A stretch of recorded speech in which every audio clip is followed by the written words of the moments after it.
One thing I wanted to hit on today is that Kyler Murray just came out and said he is officially committed to football. Put it out on Twitter. That tweet is going insane. It's already got like 10,000 plus likes, retweets, whatever. Everybody is, well, there it is. There's the news.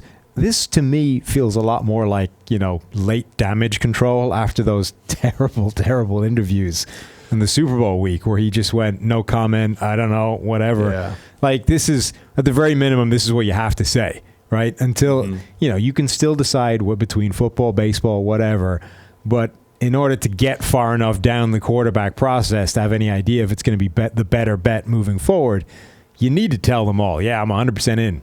I'm here. Yeah, and I think especially considering he's already got baseball as a bird in the hand in terms of being drafted and all that kind of stuff, like the group of people he has to impress are the football people. Yeah.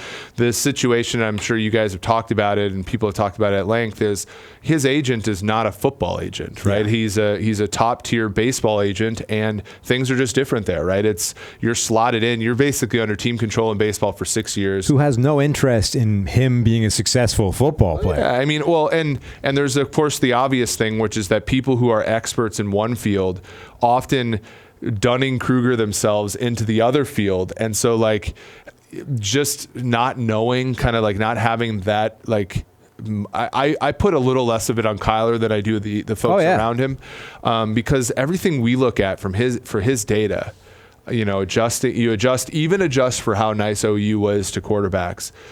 It looks great, right? Right. And his height is an issue, but I don't think his height is such an issue that it overcomes all of the great things that he can do as a quarterback.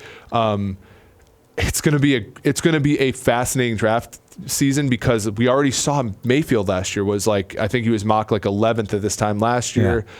Yeah. Got him all the way up to 1. He looks every bit the part. I think that's going to help Murray.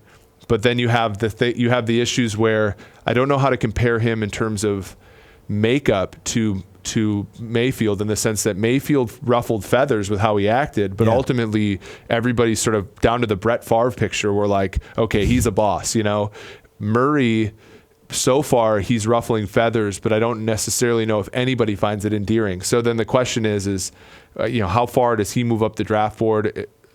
The thing that Mayfield had going against him that Murray won't is that there are other quarterbacks in his class that were considered top tier. Yeah. After Murray, from our grading perspective, what do you think? I don't see a huge competitor there. Yeah. After Murray, it's Haskins, and then there's a giant drop, right? And then it's like Drew Lock, the kid from Duke, Daniel Jones, Will Greer. I mean, it's a big drop from on the field. It's a huge drop from Kyler Murray to anybody. Yep. And then even amongst the next tier of guys, I would say Haskins is fairly comfortably in a group by himself.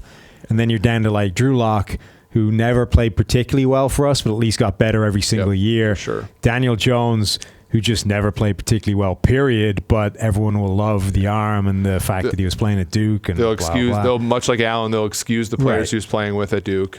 And then you've got Will Greer, who actually graded really quite well for us a lot, but has more question marks, I think, in terms of his play and his physicality than the other guys. Here's a question about Haskins, because and in light of the AAF, I think that this is important. If Haskins comps to a Bradford, Cousins, Dalton, if he comps to that cluster, does the AAF highlight how impressive that actually is? Yeah, I mean, this was the thing, right? Everyone wants the next Baker Mayfield, right? A guy who can be a top 5 quarterback down the line and will immediately transform everything. Yeah. But there aren't many of those guys around ever. There's maybe 5 of them, right? Top 5. And we hardly ever see them coming the way that we saw Baker. But the next tier of guys, the sort of 5 to 20 odd, right? Mm-hmm. Those are all guys that you can win with. It's just a hell of a lot harder, and you need more things in place to get it done. But when you have those guys, everyone has always got an eye over here looking for the next guy to come along. And you're always reluctant to just go full bore into all right, we have one of these guys. We know we can win with him. Yeah. Let's try and put everything around him to get it to happen. It's just like nobody ever goes 100% into that, which is what you probably need to do. But the problem is the whole grass is greener on the other side thing. Like there's still a hell of a drop off from those guys to AAF guys or even just second backup quarterbacks. NFL, yeah. Right. You can always do a hell of a lot worse than the guy you think you're stuck with. Well, and so you look at the hometown Bengals here, right? Dalton on a rookie deal, when you draft AJ Green at 4 in front of him, that team is great, right, and they had enough talent to go to the playoffs, and they never won there. But ultimately, you saw, 2015, before Dalton got hurt, you saw a team that was a Super Bowl contender, in my opinion. The issue is, as you said, once you have that guy and then you buy into him, the Lions with Stafford, the Bengals with Dalton, the Ravens with Flacco, Flacco can win a Super Bowl. But when you buy into that guy, that's the difficult thing. So the question then becomes, is Haskins, so which side are you on? Are you on the side of, okay, if we draft Haskins and he ends up like Kirk Cousins and we fail the rest of the time in drafting, we're probably not going to be very good, and we're still going to have to pay this guy a huge amount of money when he succeeds? Or do you see it as, okay, we can get a guy who's as good as Kirk Cousins, and I have faith that we can draft a bunch of other good players, or we can sign a bunch of good players with the money that we're going to have as a surplus because of having Haskins as our quarterback, that we can be a contender in a league where, there are a lot of great quarterbacks, but there are some great quarterbacks that are retiring. I think that's the key with those guys, is that there may be a huge difference between those guys and those top 5 guys that are everything you want. But there isn't that huge difference between them and the other guys financially, right? You still need to pay the second tier of guys top tier money to keep them around, because there is such a drop off to the next worst problem. So you have to pay them a ton of money, and that's when you start to have problems, because now you don't really have the money to be able to put everything around those guys that you need for them to be as successful as the top tier guys.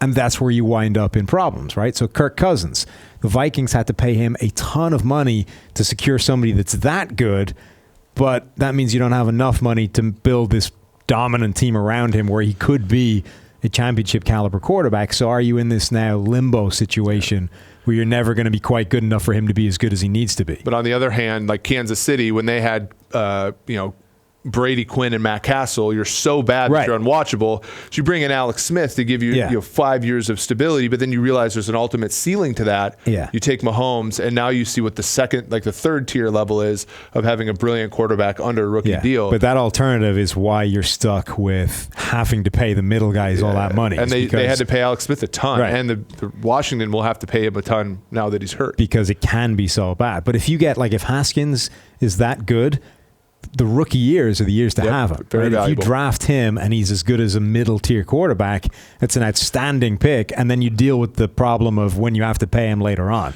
Well, and that's, I think, where the maybe the next sort of pioneering team or team that a little bit more woke on this kind of stuff will start to pay guys like Nick Foles and Case Keenum, and I've always joked that Nick Foles should sign a 5-year, $50 million guaranteed deal with some team and just say, hey, if you want to draft a rookie quarterback, I'm not going to be offended, but I'm here to be an average quarterback in case you need me. You look at the Rams, you look at the Rams are wondering whether they should extend Goff. If you had Nick Foles or Case Keenum behind you and you're like, we could be a top 10 team with all this money and Keenum, you'd probably work out better off over time, right? Than signing 1 year, 20. Cycling through QBs until you find Mahomes, you know, honestly. And there's no, and this is me saying, I don't think teams draft players better than any other team. I think teams accumulate picks, and some get lucky. And then the other thing is like the Chiefs with Mahomes, you have a coach who can hit on all the good things. McVay with Goff just can hit on all the positives that a guy has.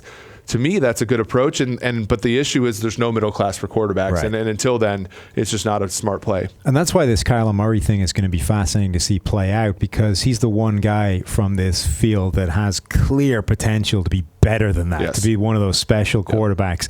But there's so much working against him. There's the fact you don't really have any idea yet whether he's committed to football or whether he's just saying he's committed to football because otherwise he's in real trouble.